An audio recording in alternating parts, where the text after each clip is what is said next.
awwalin kita baca basmalah.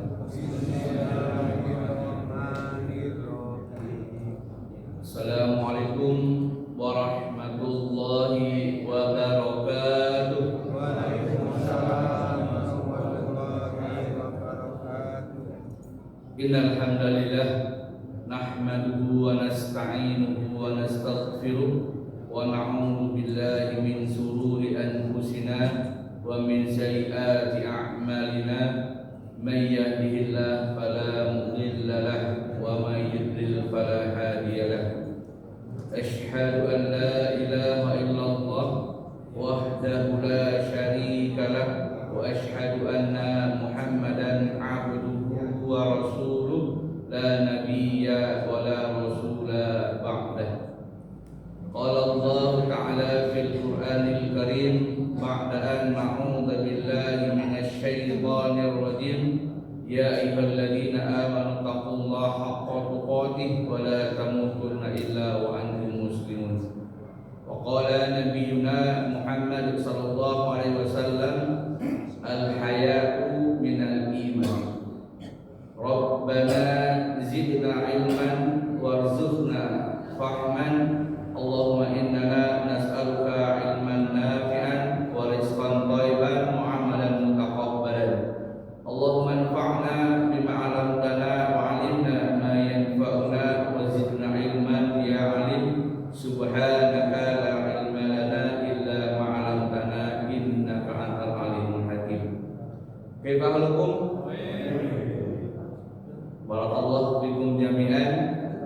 Dengan izin Allah kita semua bisa melaksanakan salat maghrib berjamaah di masjid yang sangat kita cintai ini.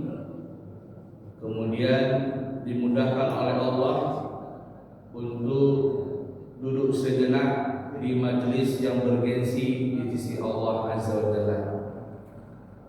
Alhamdulillah, sebelum kita lanjut kajian tafsir surah Al-Baqarah ayat 125, kita lihat sebuah wejangan dari seorang sahabat yang bernama Abdullah bin Amr. Nah, kata beliau, man su'ila amma la yadri faqala la adri faqad ahraza nisfal ilmi.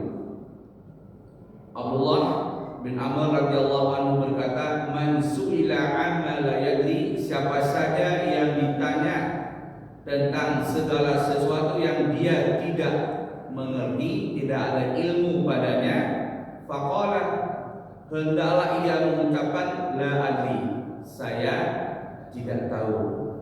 Faqad akhadha nisfal ilmi, maka sungguh ia telah meraih separuh ilmu. Ini nasihat yang sangat berharga bagi kita semua, khusus ketika ditanya berkaitan dengan ilmu syar'i. Kalau kita nggak punya ilmu tentangnya, lebih baik kita menjawab la adri atau wallahu a'lam. Kemudian kita lanjut surah Al-Baqarah ayat 125. A'udzu billahi minasyaitonir rajim. Bismillahirrahmanirrahim. Wa id ja'alnal baita mathabatan lin-nas wa amna wattakhidhu min maqami Ibrahim musalla wa ahidna ila Ibrahim wa Ismail an tahhira baitiya lit-ta'ifina wal 'akifina wa ruk'is sujud. Yang artinya, dan ingatlah ketika kami menjadikan rumah itu Baitullah tempat berkumpul bagi manusia dan tempat yang aman, dan jadikanlah sebagian maqam Ibrahim tempat sholat, dan telah kami perintahkan kepada Ibrahim dan Ismail, bersihkanlah rumahku untuk orang-orang yang tawaf, iktikaf, ruku dan sujud. Quran surah Al-Baqarah ayat 125. Kita lihat tafsirnya. Allah Azza wa Jalla berfirman, masabatan. Nah, yang artinya tempat berkumpul. Allah jadikan rumah itu Baitullah tempat berkumpul. Ini ditafsirkan oleh Syekh Shalih Abdul Fattah Al-Khalidi dalam tafsirnya, makna dari kata masabatan adalah tempat kembali. Nah, kemudian sahabat mulia Abdullah bin Abbas radhiyallahu anhu, manusia tidak akan merasa puas dengan keperluan mereka atas Baitullah. Karena itu mereka pasti datang lagi kemudian pulang kepada keluarganya lalu akan kembali ke Baitullah. Ini yang mampu merasakannya adalah orang yang pernah ke Baitullah. Orang yang pernah haji dan umroh pasti merasakan kangen dan kangen lagi untuk kembali beribadah di depan Baitullah, di depan Ka'bah atau tawaf. Kalau kita belum merasakan betapa rindunya, nikmatnya kita bisa sholat di depan Ka'bah, nah ini nggak bisa kita ungkapkan dengan kata-kata. Hanya yang pernah merasakan saja betapa nikmat ketika berada di tanah suci Makkah dan Madinah. Kemudian Abdurrahman bin Zaid, beliau menafsirkan masabatan manusia berkumpul di Baitullah Al-Haram, berdatangan kepadanya dari berbagai negeri, dari berbagai penjuru dunia. Umat Islam datang kepadanya, datang berkumpul, kemudian beribadah di sekitar Baitullah. Nah, alangkah indah kata seorang penyair sehubungan dengan pengertian yang disampaikan oleh ulama tadi, oleh para sahabat yang dikemukakan oleh Imam Al-Qurtubi. Kata beliau, ja'alal baita masaban lahum laisa minhu dahru yaqtunal waqar. Dia jadikan Baitullah tempat berkumpul bagi manusia, tetapi selamanya mereka takkan merasa puas akan keperluannya dari Baitullah. Kalau kita sudah pernah sekali, pasti pengen yang kedua kali.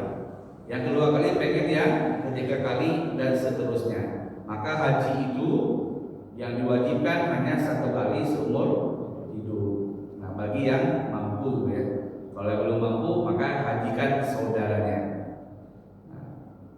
Nah, adapun makna dari kata-kata aman adalah bahwa manusia akan merasa aman berada di dalamnya. Siapa saja yang berada di sekitar Baitullah pasti akan merasa aman. Nah, dalam sirah disebutkan tempat yang paling aman di muka bumi kala itu pada masa jahiliyah ketika Imperium Persia dan Imperium Romawi. Nah, ini adalah Makkah. Nah, Makkah itu tidak bisa diprediksikan oleh mereka karena tempatnya kering, kerontang, tandus, lembah dan sebagainya. Nah, ternyata itu tempat yang paling aman di muka bumi kala itu. Sekitar Makkah ini banyak terjadi begal, perampokan dan sebagainya.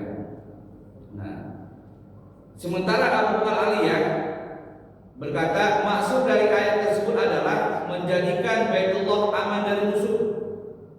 Pada masa jahiliyah orang saling berperang di sekitar Baitul Haram, sedangkan orang yang berada di dalamnya dalam keadaan aman.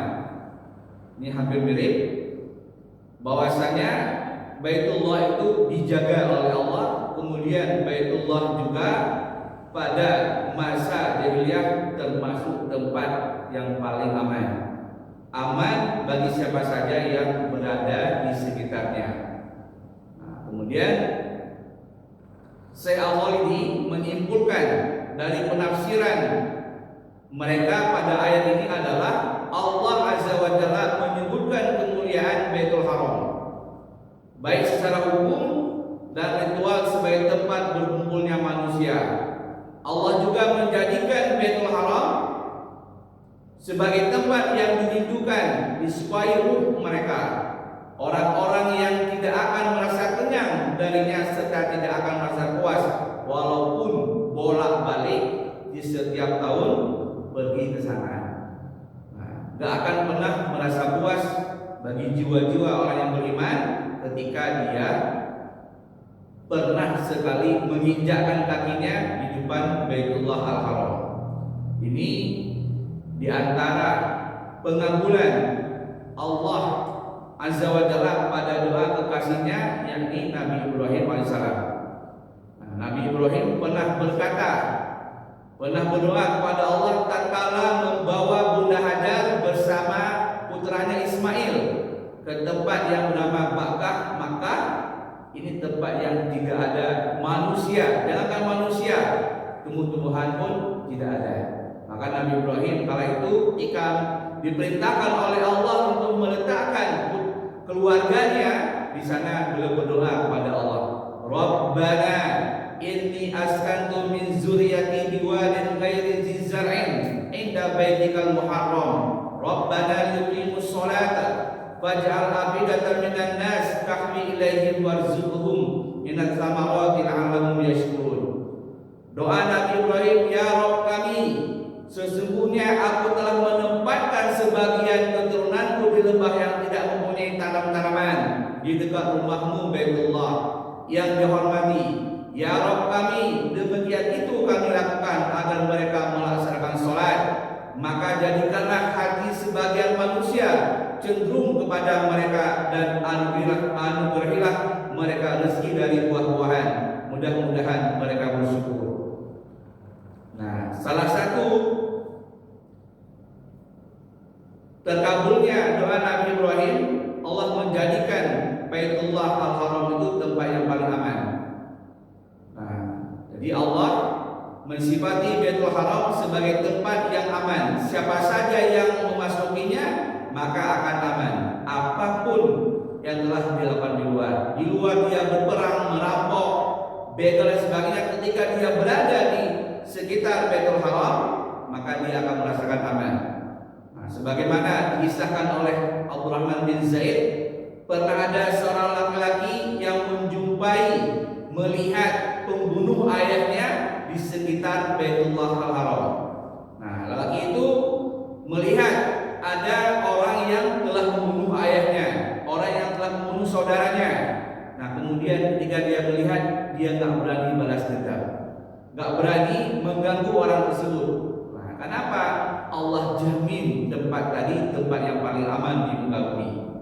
Nah, gak berani orang-orang berbuat maksiat di sana. Bahkan ketika Anda berada di Masjidil Haram kala itu jam 12 malam di sana dibagikan jam 9 malam kita di Indonesia, Pak. Tiba-tiba Anda bertanya sama salah seorang penduduk asli kota Mekah. Nah, dia ditanya dari mana? Dia bilang mahasiswa dari Indonesia. Kemudian dia bilang ke anak, Puncak, kata dia.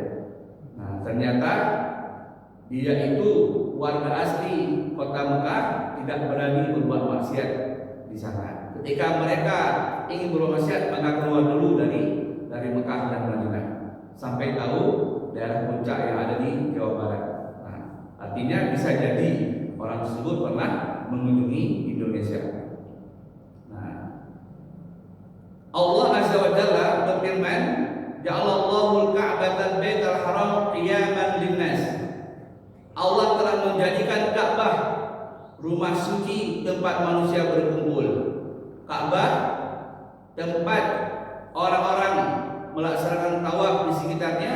Ini tempat suci, tempat yang tidak boleh siapapun berbuat maksiat di sana. Bahkan pesawat terbang pun nggak bisa terbang di atas Ka'bah tersebut. Burung-burung pun tidak bisa terbang di sana.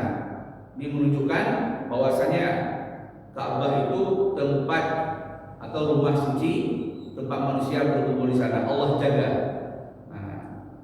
Nah, berkenaan dengan ayat ini, Allah bin Abbas radhiyallahu anhu berkata, Allah Azza wa Jalla menolak kejahatan manusia di dalamnya karena pengagungan mereka pada Ka'bah. Allah menjaga Baitullah Al-Haram dari tempat tertumpahnya darah manusia, dari kejahatan manusia, dari maksiat manusia, maka tidak ada seorang pun yang berani bermaksiat di sana. Tidak ada seorang pun yang berani melakukan kejahatan di sekitar Ka'bah. Nah, cuma yang membedakan orang Indonesia sama Malaysia apa, Pak? Kata orang Saudi, apa, Pak? Orang Indonesia itu punten ya, orang Indonesia itu merokok, orang Malaysia tidak merokok. Itu yang membedakan. Jadi mereka tahu kalau orang Indonesia itu rata-rata merokok, kalau orang Malaysia tidak merokok. Itu ya kata orang Saudi. Nah, kemudian Allah Azza wa Jalla berfirman, "Wattaqidu min maqami Ibrahim musalla." Dan jadikanlah sebagian maqam Ibrahim tempat salat. Nah, ini yang salah diartikan oleh kebanyakan kita, dikira maqam itu adalah kuburan. Nah, makam gitu ya kalau bahasa Indonesianya, dikira kuburan, padahal bukan. Maka pentingnya kita belajar bahasa Arab.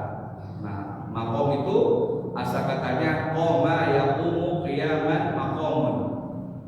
Nah, jadi ayat ini mengingatkan tentang maqam Ibrahim dan memerintahkan untuk sholat di tempat tersebut. Allah perintahkan boleh kita sholat di samping maqam Ibrahim. Nah, jadi maqam Ibrahim jangan diterjemahkan bulat-bulat jadi makamnya Nabi Ibrahim. Itu bukan ya. Maqam artinya tempat berdiri. Nah, maka para ahli tafsir, para mufassir berbeda pendapat mengenai makna maqam Ibrahim ini. Yang pertama, Allah bin Abbas mengatakan maqam Ibrahim itu adalah Masjidil Haram secara keseluruhan, yaitu Ka'bah dan sekitarnya. Yang disebut dengan maqam Ibrahim, Masjidil Haram secara yang luas itu, kemudian Ka'bah dan yang ada di sekitarnya. Ini pendapat Allah bin Abbas. Kemudian kedua, pendapat Sa'id bin Jubair rahimahullah, kata beliau, maqam Ibrahim adalah batu yang ada di samping Ka'bah. Di tempat itulah Nabi Ibrahim berdiri membangun Ka'bah, sedangkan putranya Ismail menyediakan batu-batu untuk membangun Ka'bah tersebut. Jadi ketika Allah memerintahkan Nabi Ibrahim membangun Ka'bah, nah, maka Ka'bah dibangun dengan batu. Ketika posisinya tidak sanggup lagi dengan mengangkat batu di atasnya, maka putranya Ismail mengangkat sebuah batu besar untuk pindahkan sang ayah. Nah, batu tersebut disebut maqam Ibrahim. Nah, ada bekas jejak kakinya. Nah, pendapat yang kedua ini lebih kuat bahwasanya maqam Ibrahim itu adalah batu yang ada di samping Ka'bah. Nah, kemudian Syekh Al-Khalidi dalam tafsirnya mengatakan hadis-hadis sahih yang menunjukkan bahwa yang dimaksud dengan maqam Ibrahim dalam ayat itu adalah batu yang dipijak Nabi Ibrahim tatkala membangun Ka'bah. Maka bekas tapak kakinya itu di tempat tersebut sangatlah jelas. Nah, hal demikian sudah maklum adanya sehingga orang-orang Arab jahiliyah pun mengetahui hal itu. Nah, dulu batu tersebut sebagaimana kita ibaratnya menginjak di tanah lumpur, Pak, ada bekasnya. Nah, namun karena ulah manusia maka batunya mudah. Ini contohnya, Pak, gambarnya. Nah, ini kaki jejak telapak atau tapak kaki Nabi Ibrahim. Ini yang ditutup ya. Nah, jadi ini dulu bisa kelihatan jari jemarinya, bekas-bekas jari itu kelihatan. Seperti kita menginjakkan kaki di tanah lumpur ya, kelihatan bekasnya seperti ini. Sekarang karena ulah manusia hari ini sering diusap-usap, maka jadi hilang ya. Orang mana itu, Pak? Aku yang sebut ya, bukan orang. Apa kata Abu Thalib dalam qasidahnya terkait dengan maqam Ibrahim? Wa mawti'u Ibrahim fi sakhri radbah ala qadaini hafiyan ghairu na'ilin. Tempat berpijak Ibrahim pada batu itu masihlah basah tentara. Ia berdiri di atasnya dengan kedua telapak kakinya tanpa memakai alas kaki. Nah, jadi dulu kelihatan ya kalau bekas tapak kaki Nabi Ibrahim di atas batu tersebut. Nah, orang-orang Islam pun mengetahui dan menyaksikan, melihat bekas telapak kaki Nabi Ibrahim pada batu tadi. Nah, sampai sahabat Anas bin Malik radhiyallahu anhu mengatakan, aku pernah melihat makam Ibrahim, aku menyaksikan ada jejak jari jemari dan jejak telapak kaki Ibrahim. Namun karena banyak disentuh tangan manusia, jejak tersebut telah pudar. Ini kata Khodin atau pembantu Nabi Muhammad SAW, Anas bin Malik radhiyallahu anhu. Nah, kemudian Qatadah mengatakan, kaum muslim diperintahkan untuk melakukan sholat di tempat tersebut dan tidak diperintahkan untuk mengusapnya. Jadi orang Islam diperintahkan untuk melakukan ibadah, boleh sholat di samping muka Ibrahim dan tidak diperintahkan untuk mengusap-usap batu tersebut. Sungguh umat ini telah melakukan sesuatu yang merepotkan diri. Repot dirinya Pak ketika kita mengusap-usap batu, padahal umat-umat sebelumnya tidak melakukan hal tersebut. Banyak orang yang selalu mengusap jejak kaki tersebut sehingga mulai pudar dan terhapus. Nah, ini karena sering disentuh oleh manusia, maka bekasnya itu pudar dan terhapus. Nah, kemudian kata Syekh Al-Khalidi, pada awalnya makam Ibrahim itu menempel pada dinding Ka'bah. Nah, awal mulanya pada masa awal dibangun, makam itu batu tersebut menempel di dinding Ka'bah. Sampai pada masa Khalifah Amirul Mukminin Umar bin Khattab. Nah, kemudian karena ada pelaksanaan tawaf di semakin menyempit ya di sekitar lokasi tersebut, menyulitkan orang tawaf untuk bergerak, maka Umar menggeser sedikit. Nah, apa tujuannya? Memudahkan orang-orang melakukan tawaf. Nah, saat itu, masih banyak para sahabat yang masih hidup, sahabat senior. Tidak ada seorang pun dari sahabat ya yang mengkritik atau membantah apa yang dilakukan oleh Umar. Nah, semoga Allah menilai mereka. Mungkin kalau hari ini Pak dicoba dipindahin pasti viral ya. Nah, ini pemerintah Saudi memindahkan sini ini gitu ya. Nah, beda zaman Khalifah Umar.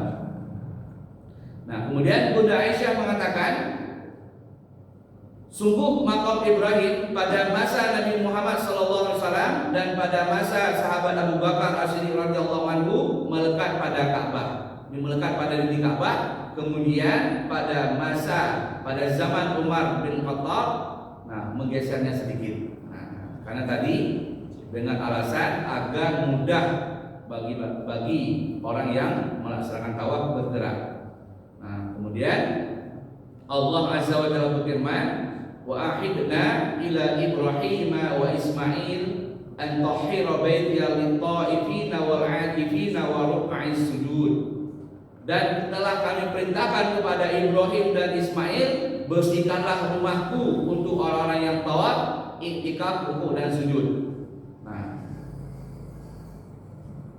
Al-Hasan Al-Basri rahimahullah mengatakan, Allah Azza wa Jalla memerintahkan Nabi Ibrahim dan Nabi Ismail agar mensucikan Baitullah dari kotoran dan najis, agar menjaga Baitullah itu tetap terjaga kesuciannya, tidak ada kotoran ataupun najis di sana. Nah, kemudian kata ahidna ini kalau kita belajar bahasa Arab ada sambungannya disusul dengan kata ilah. Nah, misalnya kata dahaba ilah.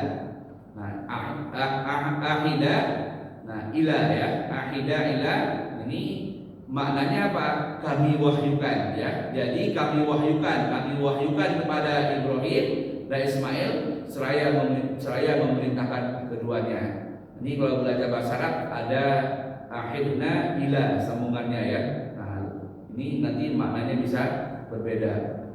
Nah, kemudian dalam kalimat berikutnya Mujahid dan Sa'id bin Jubair mengatakan, sucikanlah rumahku dari berhala-berhala, perkataan kotor, ucapan dusta dan najis. Nah, jangan sampai sekitar Ka'bah itu ada berhala, kemudian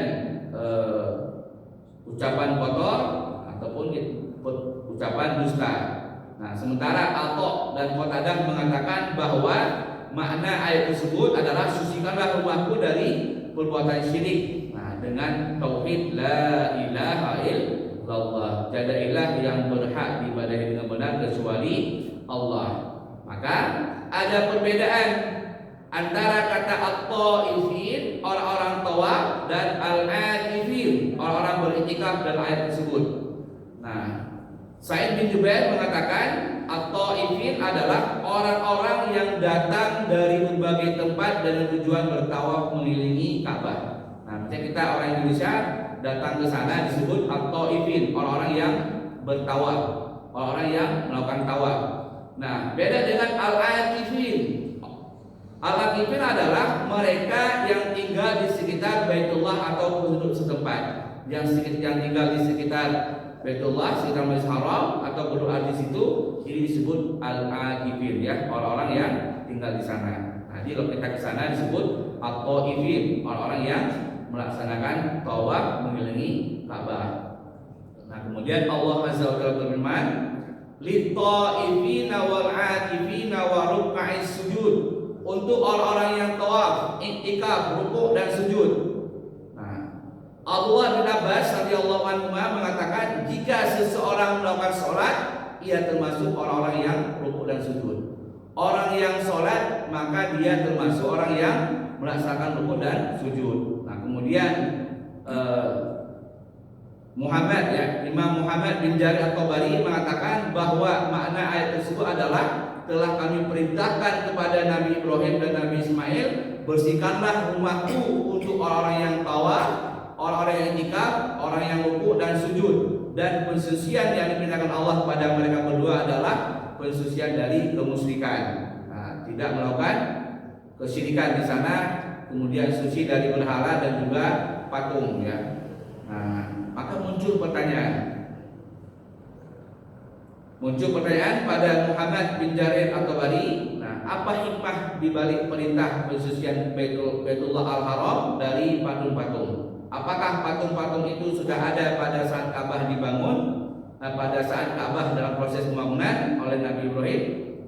Tidak ada, belum? Nah, kita lihat tafsirnya. Nah, Muhammad bin Jarir at-Tabari menjelaskan dengan jawaban yang pertama, berhala dan patung-patung itu sudah ada pada zaman Nabi Ibrahim. Nah, sudah ada pada zaman Nabi Ibrahim pada masa muda beliau. Nah, bahkan sejak zaman sebelumnya patung-patung itu sudah ada sejak zaman Nabi Nuh alaihissalam. Nah, ini ada juga yang mengatakan. Nah, ini pada masa Nabi Ibrahim yang beliau menghancurkan patung-patung kecil, kemudian digantung kapak itu di atas, di leher patung yang besar, ya, itu kisahnya. Nah, kemudian yang pada masa pembangunan Ka'bah, patung-patung itu belum ada. Nah, dan hanya ditemukan di daerah-daerah lain seperti di negeri Yaman, ya. Allah memerintahkan Nabi Ibrahim dan Nabi Ismail untuk mensucikannya meski tidak ada patung-patung di Ka'bah. Ini apa maksudnya, Pak? Adalah untuk menjadi hukum bagi yang datang setelahnya. Di perintah Allah ini menyucikan, ada jatah hukum nanti tidak boleh di atas Ka'bah itu ada patung. Maka pada masa Nabi ada berapa jumlah patungnya, Pak? 360 patung yang ada di Ka'bah. Maka pada peristiwa Fathul Makkah, penaklukan kota Makkah, semua patung itu dibersihkan, ya, dihancurkan semua pada masa Nabi. Nah, kedua, Allah Azza wa Jalla memerintahkan keduanya, memerintahkan Nabi Ibrahim dan Nabi Ismail agar ikhlas dalam pembangunan Ka'bah. Ikhlas membangun Ka'bah hanya untuk Allah semata. Allah tidak ada sekutu baginya. Maka keduanya pun, Nabi Ibrahim dan Nabi Ismail, membangun Ka'bah dengan ikhlas, seraya mensucikan diri mereka dari sifat riya dan syirik. Nah, ini sikap untuk orang-orang yang tawaf, yang tinggal di sekitarnya, serta orang-orang yang melakukan sholat, yaitu rukuk dan sujud. Nah, bagaimana halnya dengan kisah Ka'bah yang ada dalam surat Al-Hajj? Nah, firman Allah, wa id bawwa'na li Ibrahim makanal baiti alla tusyrik bi syai'an wa tahhir baiti lit-ta'ifina wal-qa'imina wa ruk'a'is sujud. Dan ingatlah ketika kami tempatkan Ibrahim di tempat Baitullah dengan mengatakan, janganlah engkau menyekutukan aku dengan apapun, dan sucikanlah rumahku bagi orang-orang yang tawaf, orang beribadah, orang rukuk dan sujud. Nah, ini surat Al-Hajj ayat 26. Nah, Allah berfirman, "Tahhira baitiya lit-ta'ifina wal 'akifina wa ruk'i sujud." Bersihkanlah rumahku untuk orang yang tawaf, i'tikaf, rukuk dan sujud. Nah, Syekh Al-Qalbi mengatakan ayat tadi sebagai bantahan kepada orang-orang musyrik Arab yang menyekutukan Allah dengan patung-patung yang ada di sekitar Ka'bah. Padahal Baitullah itu dibangun oleh Nabi Ibrahim atas dasar beribadah kepada Allah semata, tidak ada sekutu baginya. Nah, ini bantahan terhadap orang-orang musyrik Arab yang mereka beribadah menyembah patung kan, di sekitar Ka'bah. Nah, maka orang-orang musyrik ternyata juga melarang orang-orang beriman untuk beribadah di dalamnya. Orang-orang musyrik menghalangi orang beriman untuk melakukan ibadah di sekitar Ka'bah, sebagaimana disebutkan dalam firman Allah, "Innal ladzina kafaru yasudduna 'an sabilillahi wal masjidil haram alladzi ja'alnahu lin-nasi sawa'an al-'akifu fihi wal badi wa man yurid fihi bil ilhadi bidzulmin nudzaqhu min 'adzabin alim." Sungguh orang-orang kafir dan menghalangi manusia dari jalan Allah dan dari Masjidil Haram yang telah kami jadikan terbuka untuk semua manusia, baik bermukim di sana maupun datang dari luar. Dan siapa saja bermaksud melakukan kejahatan secara zalim di dalamnya, niscaya akan kami rasakan kepadanya siksa yang pedih. Di Masjidil Haram itu boleh dikunjungi oleh siapa saja Pak umat Islam dari berbagai belahan bumi. Nah, baik orang kita ataupun selagi dia muslim maka boleh berkunjung ke sana ya. Nah, nggak mesti orang yang bermukim saja. Nah, kemudian Syekh Al-Qalbi mengatakan bahwa Baitullah Al-Haram itu sesungguhnya didirikan untuk beribadah kepada Allah semata. Nah, dan tidak menyekutukan Allah. Jadi didirikan oleh Nabi Ibrahim dan Nabi Ismail untuk beribadah kepada Allah. Kenapa? Karena Baitullah Al-Haram itu orang-orang beriman menggunakannya sebagai tempat sholat dan tawaf. Nah, ada perbedaan antara sholat dan tawaf. Sholat itu seperti kita sholat 5 waktu tidak boleh berbicara Pak. Kalau kita berbicara sholat kita batal. Beda halnya dengan tawaf. Tawaf itu sampai kita keliling Ka'bah boleh berbicara, boleh baca Al-Quran, boleh berzikir, boleh takbir ya. Itu boleh, itu bedanya. Jadi kalau syaratnya kalau batal wudu ketika tawaf juga batal tawafnya, wudu lagi. Nah, ketika kita batal wudu sholat maka sholatnya pun batal. Nah, bedanya sholat nggak boleh bicara, kalau tawaf boleh berbicara. Nah, dalam surah Al-Hajj Allah menyebutkan ketiga bagian sholat, berdiri, rukuk dan sujud. Adapun dalam surah Al-Hajj ayat 26 tak disebutkan kata al-akifin, orang-orang beriktikaf. Kenapa? Karena kata tersebut telah disebutkan dalam ayat sebelumnya, yaitu di ayat 25. Adapun dalam surah Al-Baqarah Allah menyebutkan kata al-akifin, nah, orang yang i'tikaf atau ifin, orang yang tawaf, dan juga orang yang ruk'i sujud, orang yang sholat ya. Nah, maka dalam ayat ini ada kata ruku' dan sujud sebagai pengganti kata berdiri. Nah, yang disebutkan dalam surat Al-Hajj. Nah, maka bisa dimaklumi orang yang tidak mungkin ya seseorang melakukan ruku' dan sujud kecuali dalam keadaan sholat. Sholat itu kecuali setelah berdiri. Nah, ini kita berdiri, nah, setelah kita baca Al-Fatihah, baca ayat, kemudian ruku'. Nah, kemudian nanti setelah itu berdiri lagi i'tidal, baru sujud. Nah, maka nggak mungkin orang yang sujud dan ruku' itu kecuali orang yang sholat. Nah, di dalam ayat tersebut terdapat juga bantahan kepada orang-orang ahlul kitab. Nah, orang-orang ahlul kitab seperti Yahudi dan Nasrani yang mereka tidak mau ibadah haji ke Baitullah Al-Haram. Kan mereka orang Yahudi dan Nasrani itu meyakini keutamaan Nabi Ibrahim dan Nabi Ismail. Mereka mengetahui bahwasanya Nabi Ibrahim dan anaknya yang telah membangun Ka'bah untuk tawaf, sholat dan i'tikaf. Namun orang-orang Yahudi itu tidak mau. Nah, nggak mau mereka melakukan ibadah haji. Nah, mereka tetap tidak melakukan haji ke Baitullah dan tidak tawaf mengelilinginya. Nah, lantas bagaimana mereka bisa mengikuti Nabi Ibrahim sementara tidak melakukan apa yang telah Allah perintahkan pada mereka? Bahkan Nabi Musa, Nabi Isa, serta para nabi yang lainnya pun melakukan ibadah haji ke Baitullah Al-Haram. Nah, sementara orang Yahudi Nasrani enggan, ya. Nah, mereka tahu yang membangun Nabi Ibrahim, tapi nggak mau mengikuti perintahnya. Nah, kemudian Allah wahyukan pada Nabi Ibrahim dan Nabi Ismail agar mensucikan rumahnya dari syirik dan riya, juga agar ikhlas dalam pembangunannya hanya untuk Allah, serta menjadikan sebagai tempat bagi orang-orang yang tawaf, iktikaf, rukuk dan sujud. Nah, jadi pensucian masjid-masjid diambil dari ayat ini dari firman Allah berikut. Nah, fi buyutin azinallahu an turfa'a wa yuzkaru fiha ismuhu yusabbihu lahu fima bil ghulubi wal asal. Nah, bertasbih kepada Allah di masjid-masjid yang telah diperintahkan untuk dimuliakan dan disebut namanya di dalamnya pada waktu pagi dan waktu petang. Nah, ini dalil tentang menjaga kesucian masjid, kebersihan masjid. Nah, maka kalau masjid itu bersih, kita nyaman beribadah di dalamnya. Imam Bukhari ketika sholat, ketika selesai mengadakan kajian, beliau melihat di lantai masjid ada sehelai rambut, Pak, ditaruh di baju beliau, dibuang. Kalau kita hari ini, betul ya, merokok dalam masjid, Pak, gimana itu? Kotor nggak masjid kayak gitu? Nah, merokok dalam masjid, kemudian dan lain sebagainya, ya. Nah, tapi kalau tidur dalam masjid boleh nggak? Boleh. Boleh. Ada sahabat yang bernama Abdullah bin Umar, itu pada masa lajang, pada masa mudanya suka tidur di masjid. Itu boleh.